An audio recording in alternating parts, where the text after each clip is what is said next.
नमस्कार, मैं अशोक कुमार पांडे और स्वागत है आपका टीसीएच पर। तो सुधीर चौधरी और अर्नब के बीच में छिड़ गई है जबानी जंग और सिर्फ जंग का मामला नहीं है। अर्नब ने पता नहीं कितने साल बाद 2014 के बाद शायद पहली बार नरेंद्र मोदी का सीधे सीधे नाम लिया है, सीधे सीधे भारतीय जनता पार्टी की सरकार की बात की है। अपने शो में पर्यावरण मंत्री भूपेंद्र यादव के लिए कुर्सी खाली कर दी और एक जबरदस्त तरीके का शो बनाया। और अर्नब तो मुझे सुनेगा नहीं, लेकिन अगर कहीं से उसको सुनाई दे तो मेरी तरफ से सलाम पेश है। ये वो अर्नब है जिसको हम 2014 के पहले जानते और मानते थे, जो सवाल उठाता था सरकार के ऊपर, जो सरकार की दलाली नहीं करता था, जो सीधे सवाल पूछता था और जनता के सवाल पूछता था। मामला था अरावली का, मामला था दिल्ली के पोल्यूशन का। अरावली पर हम विस्तार से बात करेंगे, लेकिन अर्नब ने यह शो करते हुए एक बड़ी अजीब बात कह दी। The 15 crore anchor paid by the government of India cannot ask this question. 15 crore रुपए सरकार से लेने वाले पत्रकार सरकार पर सवाल नहीं उठाएंगे। अब 15 करोड़ का मतलब क्या? 15 करोड़ मिला है सुधीर चौधरी को। डीडी न्यूज में 15 करोड़ रुपए सालाना देकर लाया गया है सुधीर चौधरी को। तो अर्नब का निशाना सीधा सुधीर चौधरी पर था। अब ये वाला जो बयान है, इससे अर्नब की जो सारी मेहनत है, वो ऐसा लगता है कि सरकार से शिकायत यह है कि सुधीर चौधरी से ज्यादा मोहब्बत क्यों दिखा रहे हो सरकार? दलाली तो हमने भी तुम्हारी खूब की है, हमने भी तुम्हारे हर सही गलत निर्णय का समर्थन किया है, हमने भी अपने स्टूडियो में बैठकर हिंदू मुसलमान जबरदस्त किया है, हमने भी 11-12 साल भक्ति के सारे रिकॉर्ड तोड़ दिए हैं, गला चीख चीख कर, चिल्ला चिल्ला कर, विपक्ष के प्रवक्ताओं पर चिल्लाकर और सत्ता पक्ष को गोदी में बिठाकर, बल्कि सत्ता पक्ष की गोदी में बैठकर अर्नब ने जितना कुछ किया है वो सब जानते हैं। और ऐसा लग रहा था कि उसकी शिकायत यह है कि इसके बावजूद सुधीर चौधरी को 15 करोड़ सालाना की मोहब्बत दिखाई गई और हमें छोड़ दिया गया। अब सुधीर चौधरी कैसे चुप रहता? वैसे सुधीर चौधरी ने एक ट्वीट किया था, आपको याद होगा, जयपुर से जा रहा हूं, दिल्ली में उतर रहा हूं। जयपुर की हवा बिल्कुल साफ, जयपुर में आसमान बिल्कुल साफ और दिल्ली में गर्दो गुबार, दिल्ली में बुरी तरह से पोल्यूशन। मजेदार बात यह है कि ट्वीट तो कर दिया, लेकिन सरकार से सवाल पूछने की हिम्मत नहीं हुई कि दिल्ली में केंद्र सरकार भी बीजेपी की है, सरकार जो राज्य सरकार है वो भी बीजेपी की है, पोल्यूशन को थर्मामीटर से नापने वाली रेखा गुप्ता जी भी बीजेपी की हैं, सब कुछ बीजेपी का है। उसके बाद अगर दिल्ली में इतना पोल्यूशन है तो उसके लिए जिम्मेदार कौन है? यह सवाल पूछना सुधीर चौधरी भूल गया और शायद इसीलिए अर्नब ने उसके ऊपर तंज किया था। इसके पहले भी आप जानते हैं कि सुधीर चौधरी सरकार को बचाने के लिए किसी भी लेवल पर जाता है। 24 घंटे बाद सुधीर चौधरी ने एक जवाब दिया है, तंज करते हुए ट्वीट लिखा है, आजकल मीडिया में भी ऑड इवेंट चल रहा है, आज यहां कल वहां। तो भाई साहब, मीडिया में तो ऑड इवेंट ही चलना चाहिए। मीडिया को किसी एक की गोद में क्यों बैठना चाहिए? मीडिया को केवल सरकार का समर्थक क्यों होना चाहिए? मीडिया को सरकार का दलाल क्यों होना चाहिए? मीडिया को सरकार का प्रवक्ता क्यों होना चाहिए? मीडिया तो बनी ही इसलिए है कि जो गलत करे उस पर सवाल उठाओ। अगर हिमाचल में अल्पसंख्यकों के साथ कुछ गलत होता है और मैं सवाल नहीं उठाता हूं तो यह गलत हो जाएगा। अगर कांग्रेस की किसी सरकार में दलितों के साथ, पिछड़ों के साथ, आदिवासियों के साथ, अल्पसंख्यकों के साथ गलत होता है तो हमारी यह जिम्मेदारी बनती है कि हम उससे सवाल पूछें, और हम पूछते हैं, डंके की चोट पर सवाल पूछते हैं। लेकिन सरकार से सवाल पूछना जो बंद कर दे वो तो मीडिया हो ही नहीं सकता, वो सिर्फ दलाल हो सकता है। तो ऑड इवेंट तो पत्रकार को होना ही चाहिए। पत्रकार को ऐसा होना चाहिए कि वो नरेंद्र मोदी से भी सवाल पूछे, वो राहुल गांधी से भी सवाल पूछे, वो जरूरत पड़ने पर तेजस्वी यादव और अखिलेश यादव से भी सवाल पूछे। लेकिन यहां तो हमेशा के लिए ऑड बन चुका है मीडिया। सरकार की गोद में बैठकर लगातार सरकार की दलाली करना और सवाल विपक्ष से पूछना। राहुल गांधी विदेश चले जाएं तो शोर मचा देना कि फुल टाइम पॉलिटिशियन नहीं है, और अगर नरेंद्र मोदी विदेश चले जाएं तो उसको मास्टर स्ट्रोक बताना। यही दिल्ली है। इसी दिल्ली में AQI 250-300 पहुंचता था तो उस पर गोदी मीडिया मनीष सिसोदिया को बुलाकर सीधे अरविंद केजरीवाल से सवाल करके बवाल मचा देता था कि दिल्ली में इतना पोल्यूशन कैसे है, दिन रात चलता था। और आज जब सरकारी AQI जितना भी हो, असल में 700, 800, 900 कोई ऐसा मार्क नहीं है जो दिल्ली में पार नहीं हो गया हो। दिल्ली में जो रहते हैं वो जानते हैं कि दिल्ली की क्या हालत है। आपको 50 मीटर दूर की बिल्डिंग नहीं दिखाई देती, धुंध की वजह से नहीं, स्मॉग की वजह से, पोल्यूशन की वजह से। तो चाहे वो सुधीर चौधरी हो, चाहे बाकी सारे लोग हों, क्या नाम ले, उनका नाम लेने में भी कई बार लगता है जबान खराब होती है। ये सारे लोग खामोश बैठे रहते हैं, रेखा गुप्ता से या फिर नरेंद्र मोदी से सवाल नहीं पूछ पाते। लेकिन उससे भी बड़ा जो सवाल है वो अरावली का है। और अर्नब ने कम से कम इतना तो अच्छा किया कि अरावली की बात की। अरावली केवल एक पर्वत श्रृंखला नहीं है, अरावली का अपना इतिहास है, मनुष्यों से भी पुराना इतिहास जी।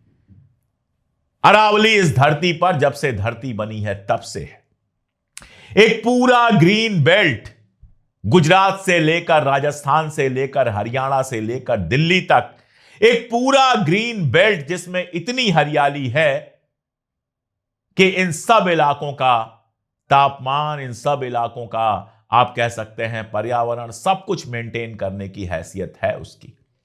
अरावली यानी आदिवासियों की गोद, अरावली यानी आदिवासियों का घर, अरावली यानी हमारी संस्कृति और इतिहास का एक बड़ा हिस्सा।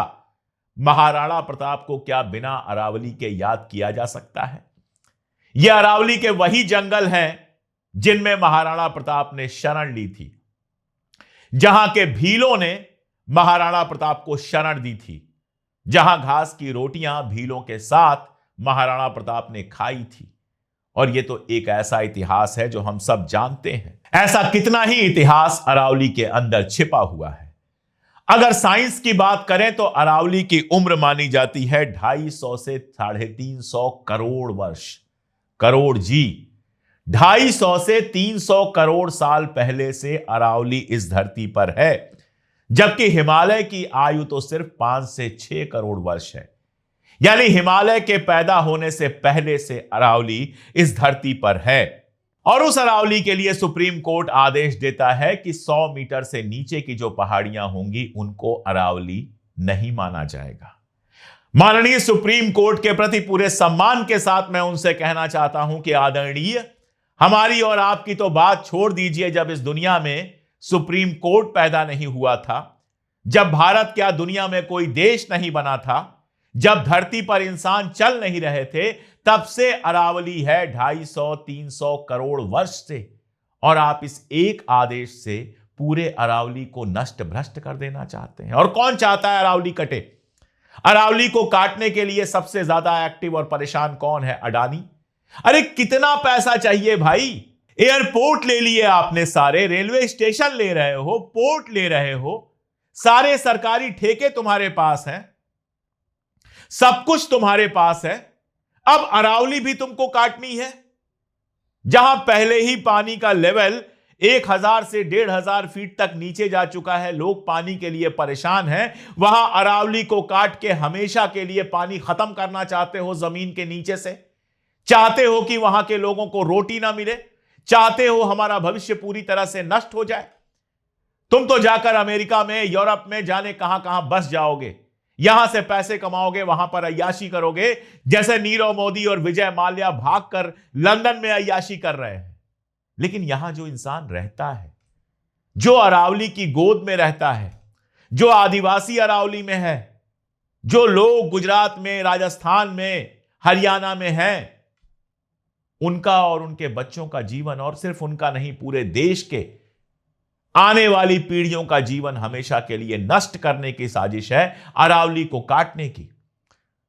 दुर्भाग्य की बात है कि अरावली के भीतर इतना बड़ा आंदोलन चल रहा है, आदिवासी सड़कों पर हैं, लगातार प्रदर्शन चल रहा है, जुलूस निकल रहे हैं, लेकिन जो हमारा मीडिया है वो पूरी तरह से खामोश है। और इसीलिए मैंने अर्नब को थैंक्स बोला, अर्नब को शुक्रिया कहा, सलाम कहा कि जो भी वजह हो, चाहे सुधीर चौधरी से जलन हो, चाहे सरकार से कोई नाराजगी हो या कोई और चीज हो, लेकिन कम से कम किसी बहाने नेशनल मीडिया चैनल पर अरावली का नाम तो लिया। वरना हद यह है बेवकूफी और बदतमीजी की कि रजत शर्मा अपने प्रोग्राम में कहते हैं कि दिल्ली का आकार कटोरी की तरह है और एक तरफ से अरावली पर्वत से घिरा हुआ है, इसलिए दिल्ली का प्रदूषण बाहर नहीं जा पाता। ये साइंटिस्ट हैं, ये विज्ञान लेकर आए हैं कि एक तरफ अरावली के पहाड़ और जंगल हैं, इसलिए हमारा प्रदूषण बाहर नहीं जा पाता। भाई साहब, पहाड़ और जंगल प्रदूषण को साफ करते हैं।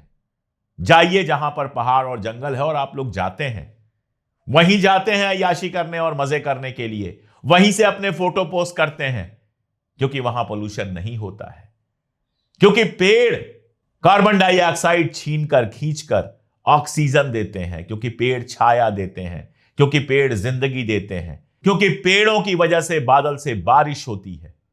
लेकिन सरकार को बचाने के लिए और अडानी के चक्कर में, अडानी के फायदे के लिए, अरावली के कटने का समर्थन करने के लिए ये कह रहे हैं एक तरफ से अरावली से घिरा है इसलिए पोल्यूशन बाहर नहीं जा पाता। पोल्यूशन कोई इंसान है क्या जिसको पर्वत रोक लेंगे?